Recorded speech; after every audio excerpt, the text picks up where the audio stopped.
എൻ്റെ പഴയ ഓണറെ വിളിച്ചു. പഴയ ഓണർ അതിൻ്റെ മുമ്പത്തെ ആളുടെ ഓണർ തന്നു. അയാൾ ഒരാളുടെ നമ്പർ തന്നു. അങ്ങനെ കോൺടാക്ട് ചെയ്തിട്ടാണ് ഡൽഹിയിൽ നിന്ന് ഇതിൻ്റെ ഫസ്റ്റ് രജിസ്ട്രേഷൻ സ്ഥലത്ത് പാർട്ടി ഓഫീസിൽ പോയി ഒഫീഷ്യൽ നിന്നത്തെ റിക്വസ്റ്റിംഗ് ഇങ്ങനത്തെ കേസ് പറഞ്ഞു. അയാൾ അവിടെ നിന്ന് അതിൻ്റെ ഡോക്യുമെൻ്റ് എടുത്തു കിട്ടി. അപ്പോൾ യു എൻ ഫുഡ് പ്രോഗ്രാമിൻ്റെ വണ്ടിയായിരുന്നു. ഇപ്പം എൻ്റെ അടുത്ത് ഇപ്പോഴും ഉണ്ട്. യു എൻ ഫുഡ് പ്രോഗ്രാമിൻ്റെ വണ്ടിയായിരുന്നു.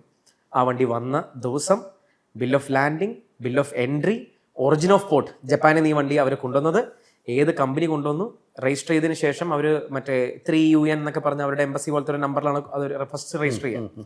ഇത് കഴിഞ്ഞ് ആ ലേലത്തിനെടുത്ത് ആദ്യത്തെ ഓണർ ആര് വാങ്ങി, അവർക്ക് ഗവൺമെന്റ് ഓഫ് ഇന്ത്യയുടെ ട്രാൻസ്പോർട്ട് ഡിപ്പാർട്ട്മെന്റ് വേണം അത് സീൽ ചെയ്ത് ഉപയോഗിക്കാനുള്ള അനുമതി കൊടുക്കാൻ, NOC, അതെല്ലാ ഡോക്യുമെന്റ്സും ആയിട്ട് കിട്ടി. സത്യം പറഞ്ഞാൽ ഈ ചിരിയൊക്കെ വന്നത് അത് കിട്ടിയപ്പോൾ ഇല്ലേ ചേട്ടാ, ഞാൻ പറയട്ടെ, ഈ വണ്ടികളെല്ലാം മറ്റുള്ള വണ്ടികളെല്ലാം പല ആൾക്കാരുടെ വണ്ടികളാണ്.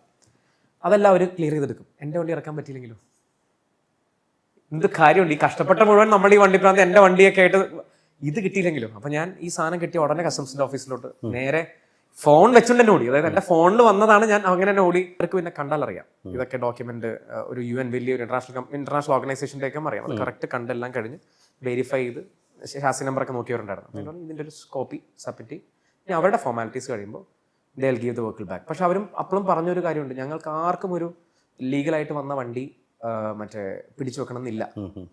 ലീഗലായിട്ടുള്ള വണ്ടികളെ എത്രയും പെട്ടെന്ന് വിടുക, അല്ലാത്ത വണ്ടികളെ പിടിക്കുക എന്നുള്ളതാണ് അവരുടെ ഇത്.